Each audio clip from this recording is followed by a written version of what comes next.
अल्हम्दुलिल्लाहि वहदा वस्सलातु वस्सलामु अला मन ला नबिय्य बाद अम्मा बाद। मुअज़्ज़ज़ सामिईन किराम, बाज़ लोगों की तरफ से ये सवाल किया जा रहा है कि रोज़े महशर में अल्लाह तबारक व तआला तमाम इंसानों को जमा फरमाएंगे और उनका हिसाब व किताब फरमाएंगे और उनके मामलात का तस्फिया फरमाएंगे और अच्छे लोगों को अल्लाह तबारक व तआला जन्नत अता फरमाएंगे और बुरे लोगों को सज़ा अता फरमाएंगे। ये इस्लाम का नज़रिया है और ये बिल्कुल वाज़ेह है। लेकिन दुनिया में जो अल्लाह तबारक व तआला की दूसरी मखलूक़ात हैं, मसलन चरिंदे हैं, परिंदे हैं, इनके बारे में अल्लाह ताला रोज़े महशर में क्या मामला फरमाएंगे और इस सिलसिले में इस्लामी नुक्ता नज़र क्या है। तो आज की इस वीडियो में इसी सवाल का जवाब देना है कि इंसानों के अलावा जो दूसरी मखलूक़ात हैं, मसलन चरिंदे हैं, परिंदे हैं, इनके बारे में इस्लामी नज़रिया क्या है और कुरान की तालीमात इस सिलसिले में क्या है। तो इस बारे में ये अर्ज़ करना है कि अल्लाह तबारक व तआला ने कुरान करीम के अंदर ये मसला ज़िक्र फरमाया है। अल्लाह ताला इरशाद फरमाते हैं, वमा मिन दाब्बतिन फिल अर्ज़ि वला ताइरिन यतीरु बिजनाहिही इल्ला उममुन अमसालुकुम मा फर्रतना फिल किताबि मिन शै थुम्मा इला रब्बिहिम युहशरून। कि ज़मीन में चलने वाले नहीं हैं और अपने परों से उड़ने वाले परिंदे नहीं हैं मगर तुम लोगों की तरह गिरोह। यानी मकसद ये है कि जिस तरीक़े से इंसानों का एक गिरोह है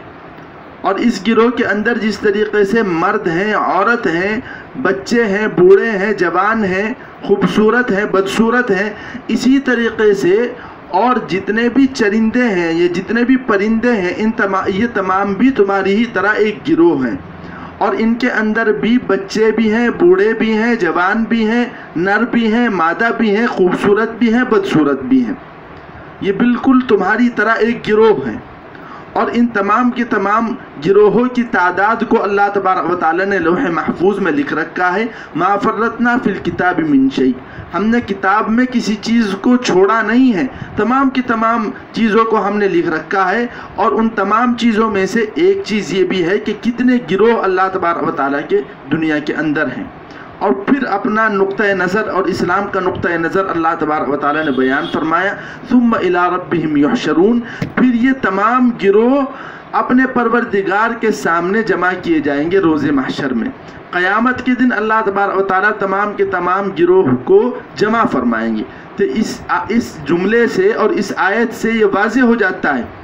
कि जिस तरीक़े से इंसानों को अल्लाह तबारक व तआला क़यामत के दिन जमा फरमाएगा, इसी तरीक़े से इंसान के अलावा जो मखलूक़ात हैं, उन तमाम के तमाम मखलूक़ात को भी अल्लाह तबारक व तआला रोज़े महशर में जमा फरमाएगा। रोज़े महशर में तमाम मखलूक़ात को अल्लाह तबारक व तआला जमा फरमाएगा। लेकिन फ़र्क ये रहेगा कि जो इंसान के अलावा दूसरी मखलूक़ात हैं जो गैर मुकल्लफ़ हैं, उनके दरमियान अल्लाह तबारक व तआला वक्ती तौर पर तस्फिया करेंगे और तस्फिया करने के बाद उनको मिट्टी बना दिया जाएगा। मसलन हदीस शरीफ के अंदर आता है, हज़रत अबू हुरैरा रज़ी अल्लाहु अन्हु से रिवायत मनक़ूल है, फरमाते हैं कि क़यामत के दिन अल्लाह तबारक व तआला तमाम जानवरों को जमा करेंगे,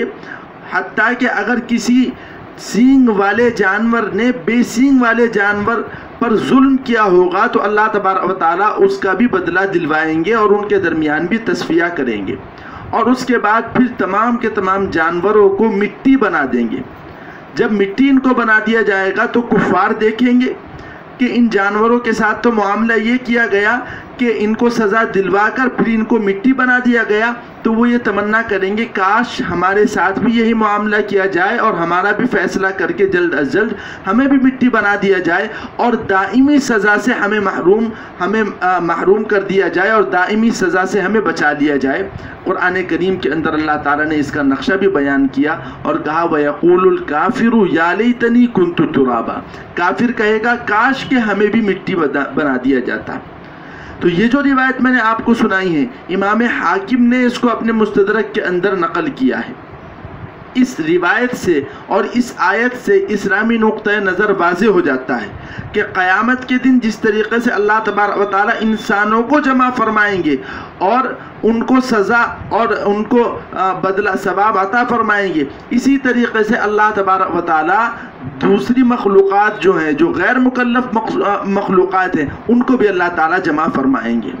بس فرق یہ ہے کہ غیر مکلف مخلوقات کو وقتی طور پر سزا دے کر مٹی بنا دیا جائے گا، اور جو مکلف مخلوقات ہیں اگر وہ اچھے ہوں گے، وہ ایمان لائے ہوں گے، انہوں نے اعمال صالحہ کیے ہوں گے، تو انہیں دائمی جنت کے اندر بھیج دیا جائے گا، اور اگر انہوں نے برے اعمال کیے ہوں گے، کفر و شرک اختیار کیا ہوگا، تو اس صورت کے اندر انہیں دائمی عذاب اور دائمی جہنم کے اندر بھیج دیا جائے گا۔ اللہ تعالی ہم تمام لوگوں کو دین کی باتیں سمجھنے کی توفیق عطا فرمائے۔ وآخر دعوانا الحمدللہ رب العالمین۔